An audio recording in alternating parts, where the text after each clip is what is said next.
Special dog named Faith. She has bright eyes, alert ears, a wagging tail. She's a great dog with a wonderful personality. What people usually notice about Faith is the fact that she only has 2 hind legs and she walks upright like a human. When people see Faith, everything stops. Faith has actually gained celebrity status because she's the only 2-legged dog in the world that we know of that walks bipedally. I became Faith's mom January the 21st of 2003. My son's friend called Reuben and asked him to come over and help him retrieve some dead puppies. Reuben noticed there was another dog. He reached under that dog and he found Faith. She was dirty and we could tell she needed help, and that was when I noticed that she didn't have any legs in the front.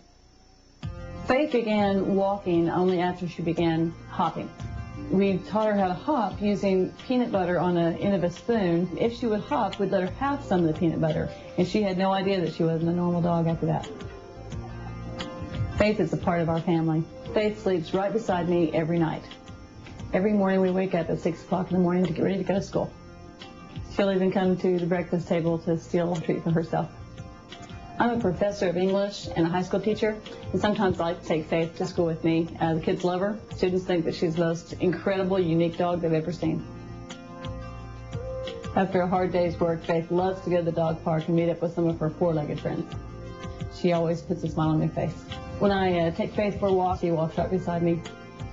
Everyone who sees Faith, they can't take their eyes off her. They have to see more. And she's got to come here, Faith. You're such a sweetheart. I love you.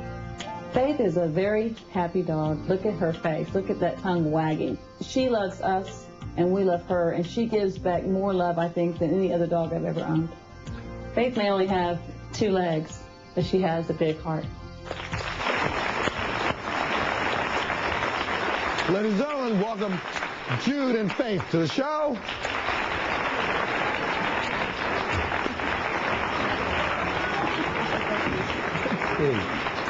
How are you? How are you?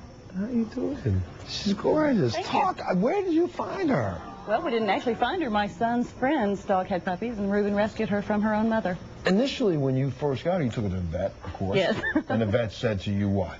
Well, it wasn't so much what the vet was saying. Everybody else was telling us to put her down. They were saying there's no way that you can actually train her to walk upright or to get off her chest and her chin. And talk about that for a second, because if she had continued to just lay on her chest and chin, what would happen? It would rub an abscess. That much the doctor did tell us. It would rub an abscess on her chin where she tries to get up and on her chest. This way, being bipedal, she's actually able to walk. And the number one question people ask, well, what about her hips? Are her hips okay? But she has been checked out and her hips are fine.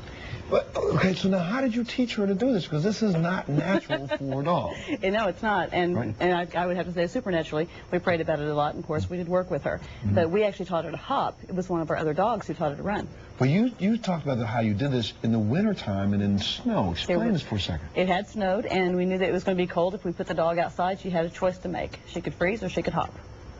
So, but I wouldn't have left her there. No, I know, of course. So you put her out in the snow, and then she also used the snow to kind of balance herself a little bit. We don't like to tell people the story, but we did use actually a skateboard at one point, and she fell off a few too many times, and so we tried strapping it to her. We tried all kinds of different ways to show her, movement, show her what it meant to move, what the benefits of movement would be. So when we did put her out in the snow, and she did have to stand up like a rabbit, we were able to get her to hop 1 time and reward her, hop 2 times and reward her, and then she realized that, hey, if I hop, I'm going to get rewarded. Gotcha. So, and then what after the hopping though? Look at this. Like strolling along like, yo, what's up? What's up? How you doing? How do you? What's it? Yeah. Yo, what's up?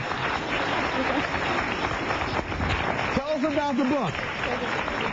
Tell us about the book. I did have an opportunity to write a book because so many people wanted to hear her story. And I know that to tell a story, you have to tell the story before the story in order for it to be interesting. So she's going to check things out. Let's go. So the story itself is about our family, what we went through just prior to getting Faith in our lives. And it was tragic, and there was a divorce, and there was a kidnapping, and there was some torture involved. And so we had to get through that before we could actually train Faith to be a natural dog or a normal dog.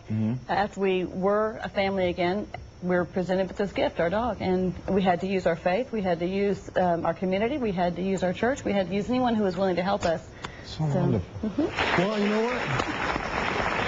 The most unique dog I've ever seen. And so what's the name of the book so we make sure people can go out to the bookstore? It's called With a Little Faith. With a Little Faith. It's in a bookstore near you right now. Get up on Amazon.com and get a copy of it. I appreciate that. Thank you so much. Thank you. We'll be back right after this.